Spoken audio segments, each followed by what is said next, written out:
sono con Dala. L'altra.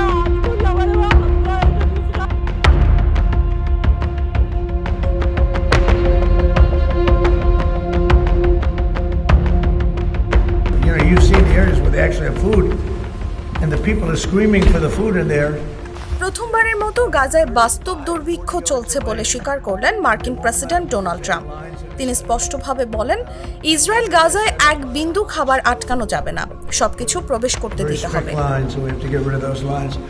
But we're going to be getting some good, strong food. We can save a lot of people. I mean, some of those kids are... যুক্তরাজ্য সফরের সময় সোমবার এক সাংবাদিক সম্মেলনে Trump এমন মন্তব্য করেন। তিনি বলেন, অনেক মানুষের জীবন বাঁচানো সম্ভব, বিশেষ করে কিছু শিশুদের। ওদের দেখে বোঝা যায় সেটা সত্যিকারের ক্ষুধা, এটা বানানো নয়।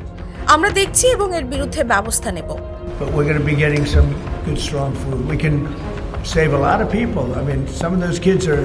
That's real starvation stuff. I see it.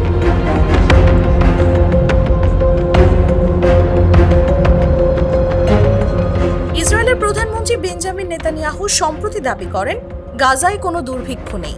এ কথা সরাসরি প্রত্যাখ্যান করেন ট্রাম্প।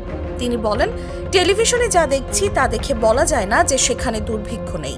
শিশুদের দেখেই বোঝা যায় ওরা অভুক্ত। And the people are screaming for the food in there. They're 35, 40 yards away, and they won't let them because they have lines that are set up. And whether they're set up by Hamas or whoever, but they're very strict lines. Trump আরো বলেন, আমরা টাকা দিচ্ছি, খাবার দিচ্ছি, তবে আমরা তো এখান থেকে করছি। আমি চাই নেতানিয়াহু নিশ্চিত করুক যে খাবার পৌঁছাচ্ছে। খাবারের প্রতিটি কণা পৌঁছাতে হবে, এক বিন্দুও যেন আটকে না থাকে।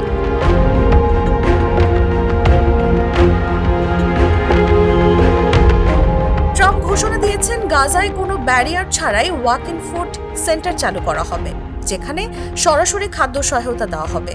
তবে কিভাবে এগুলো পরিচালিত হবে সে বিষয়ে বিস্তারিত কিছু বলেননি তিনি। Helpful. So we're going to set up food centers and where the people can walk in and no boundaries. We're not going to have fences and, you know, they can't, they see the food from 30 you would say yards away. এদিকে হামাসের হাতে এখনো আটক থাকা বন্দীদের মুক্তি না দেয়ায় ক্ষোভ প্রকাশ করেছেন ট্রাম্প। সেই সঙ্গে ইসরায়েলকে কৌশল বদলানোর পরামর্শ দেন তিনি। নিউজ ডেস্ক, জাগো নিউজ।